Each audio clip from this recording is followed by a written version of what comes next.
Hello. Hello, everyone, and welcome back from the break. If everyone could take their seats.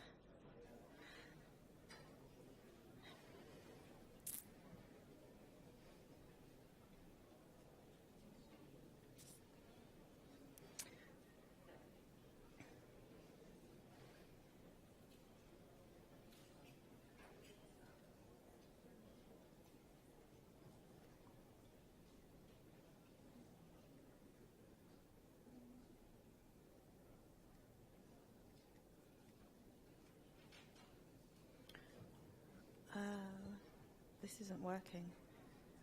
Is this?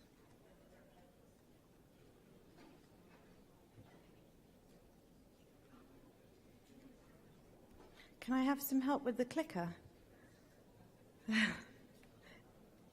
Thank you. Okay, welcome back from the break, everyone. And we now have a session on IXPs. We have a really packed agenda, so I'm going to start straight away so that we can make the most of the time that we have. I'm going to start with a presentation on IX Database and tools. Then I'm going to give a quick presentation overview of some research that was done by some students from the University of Rome, which is a peering versus transit. And then we're going to have a little panel with each of the presenters, each of the panelists giving a 10-minute presentation, and then a discussion on keeping local traffic local. So, can somebody close the door? There's still people coming in. Okay, so without further ado, I'm going to go ahead with my presentation. So, I work at IX, and for those of you who, how many people in here know what IX is? Oh, great. So I don't need to do too much of this. But I do have a lot of slides, by the way, so I will be skipping through some of them, but they are all available online, so you can, if you want to go and look at more detail about them, you can do that afterwards. So anyway, so what do? We have 2 forums a year. We just had our 26th forum last week, which was hosted by France IX in Marseille, and we had 44 internet exchanges present at the meeting, at the 2-day meeting, which is actually a record number for us. So it was very good to see that. We have a newsletter, so if you're interested in hearing about what's going on in the world of IXPs, then please feel free to subscribe to that. We have a number of working groups, and we look at things like regulatory issues. One of the hot topics right now is root servers, and some of the presenters earlier also mentioned root servers. And we have a number of reports, one of them being the annual European IXP report, which will be released by the end of the month. And generally good for the internet projects, and I'm going to run through some of those shortly. And of course, why do we do it? Well, it's good for the community. So currently IX has 77 affiliated IXPs, 54 which are in the IX region, which covers the same region actually as ARIPE, NCC. And we have 23 operating from the rest of the world. Our newest members are TUX in France and NetIX, and I believe we have some people from NetIX here as well. We have 11 patrons, and they're listed there. So now I'm going to talk about the database. So I'm going to talk about this database project in detail a bit later on, but just to kind of give you a quick overview of what we see, what the information that we capture from the database. And according to our database, we have 189 known IXPs. And again, I say known because we're always finding new IXPs. We just yesterday, there's a new one in Austria, SEE4. So we'll be adding that one to our database as well. We also have an interactive map, which is, even if I do say so myself, it's really cool because you can zoom into the different regions and areas and see which IXPs are there, but also go straight to their websites and look at their profile pages from the IX website. You'll be happy to know, I'm just going to flick through the traffic graphs because the traffic is going up and to the right, so I'm not going to focus on that too much.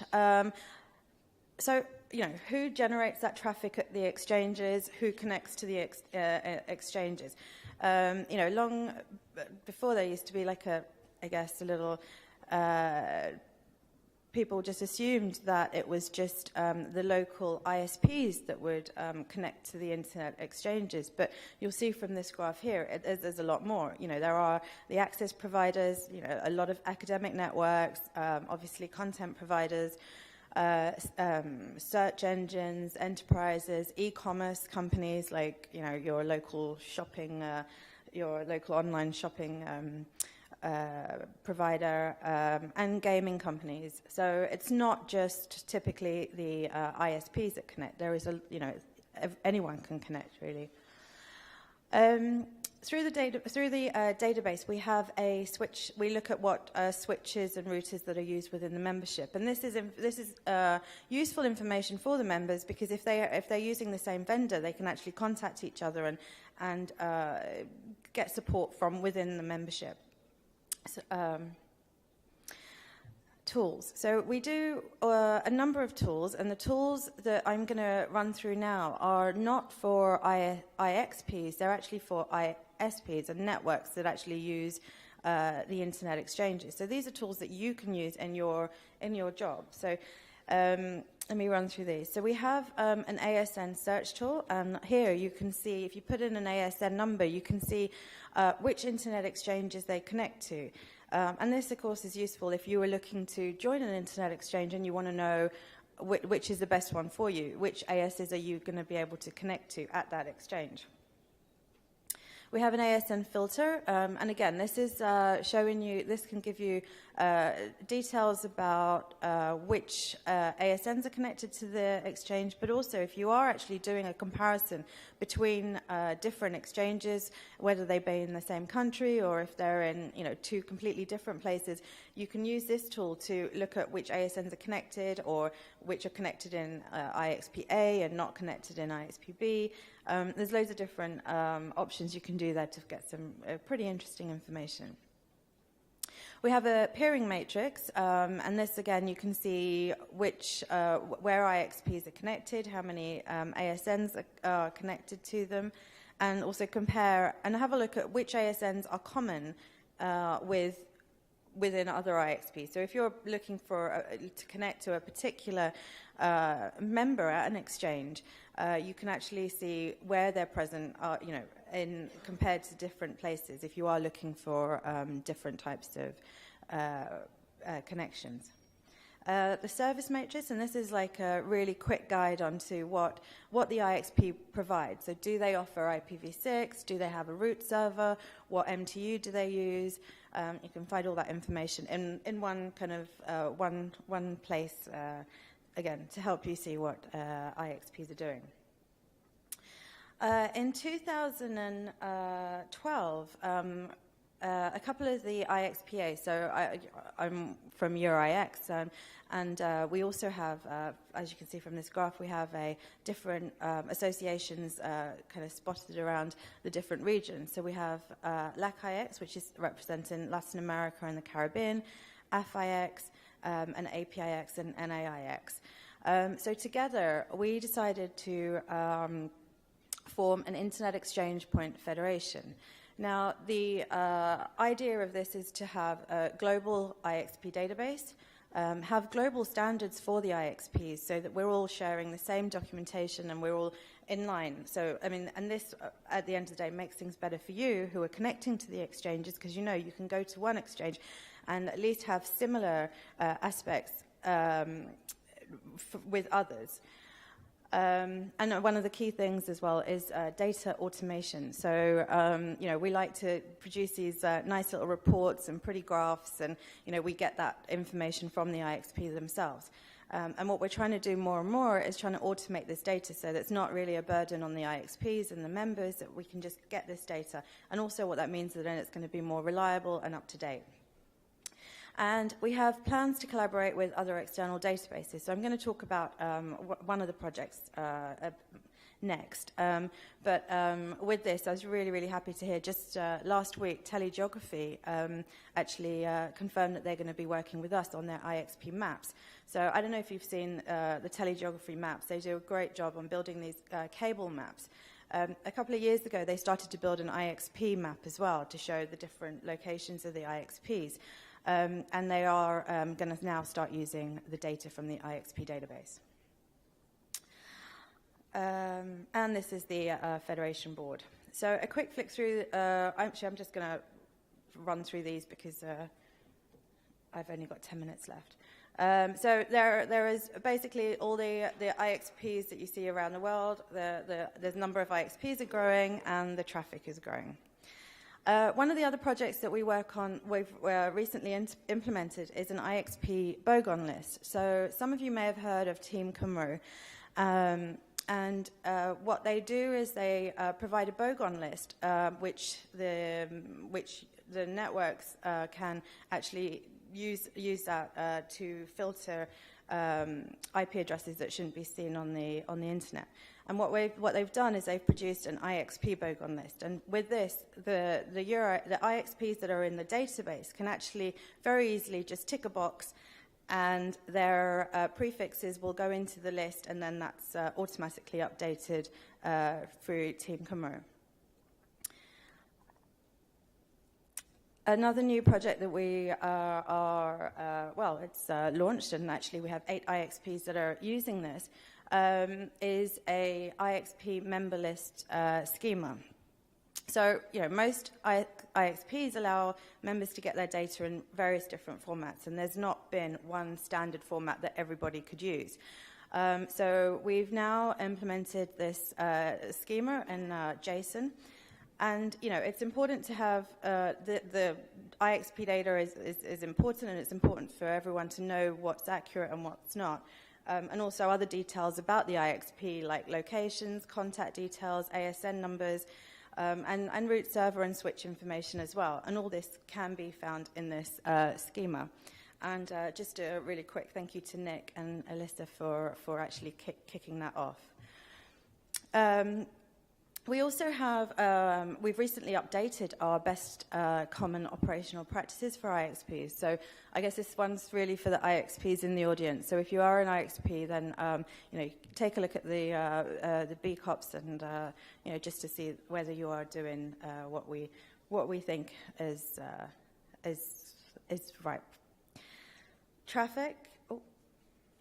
So. So one of the, I guess I could call this the fun projects that we work on with the RIPE NCC, and that is looking at the different traffic volumes at internet exchanges during certain events. And one thing we did last year during the World Cup was we looked at the traffic and at the different exchanges, and you can see on the graph here the red line.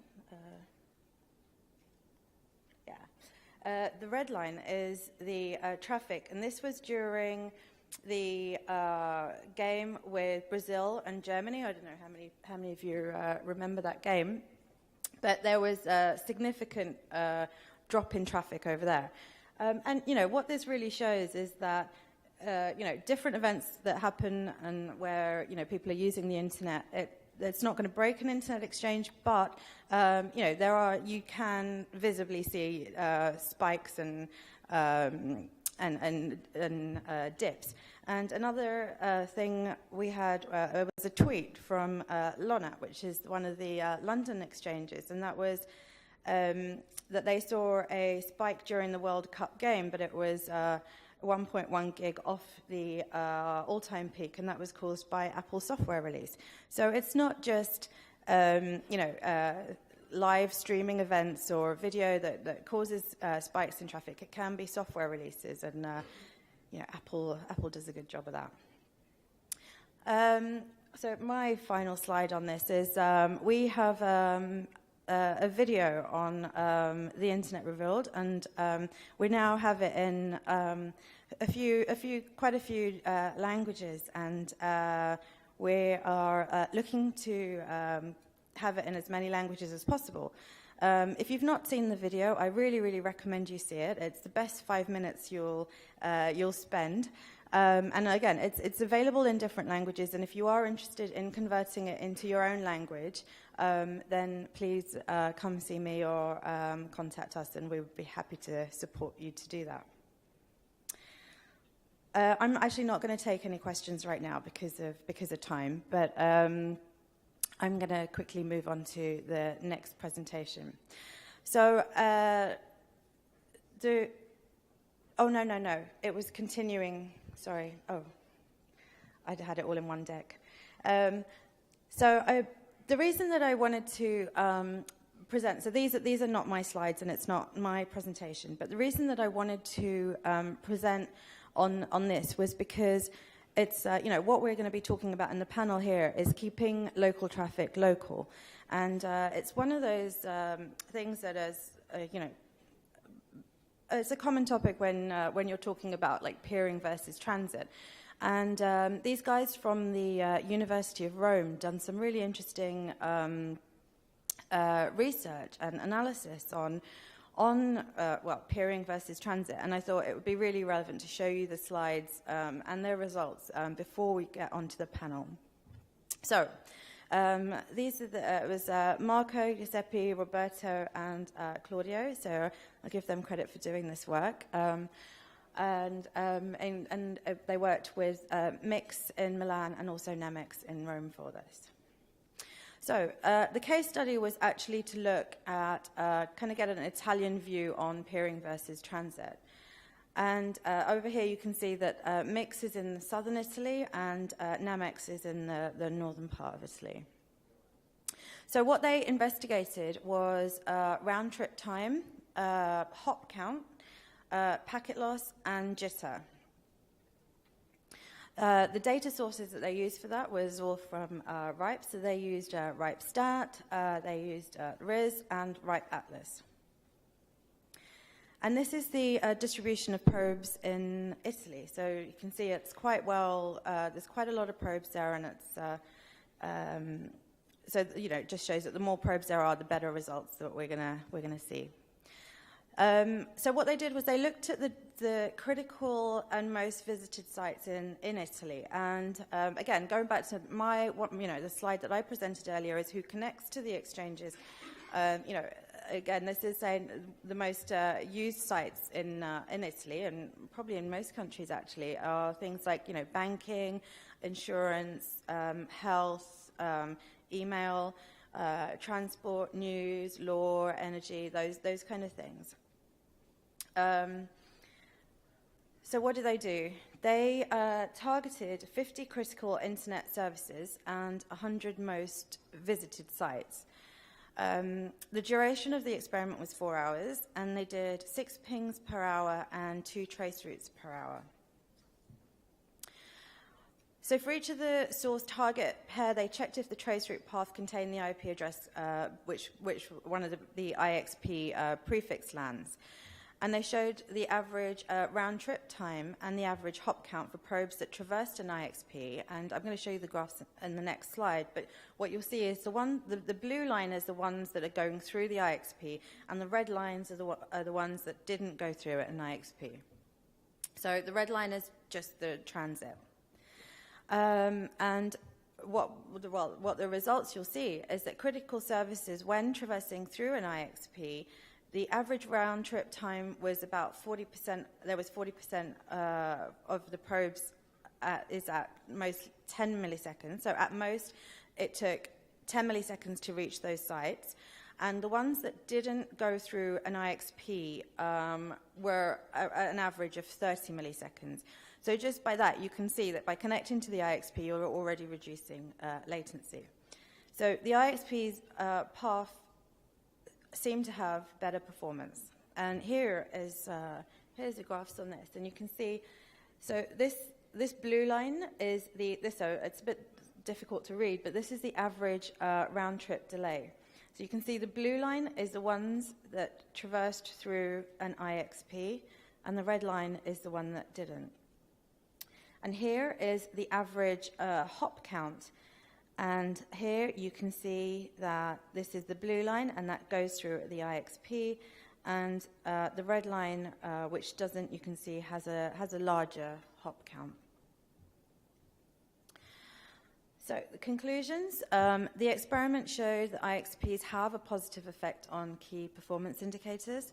IXPs do have the effect of reducing the number of foreign IXPs traversed to reach critical internet service providers. So conclusion is that, you know, IXPs do help keep local traffic local. And that's it. Thank you. Are there any really quick questions?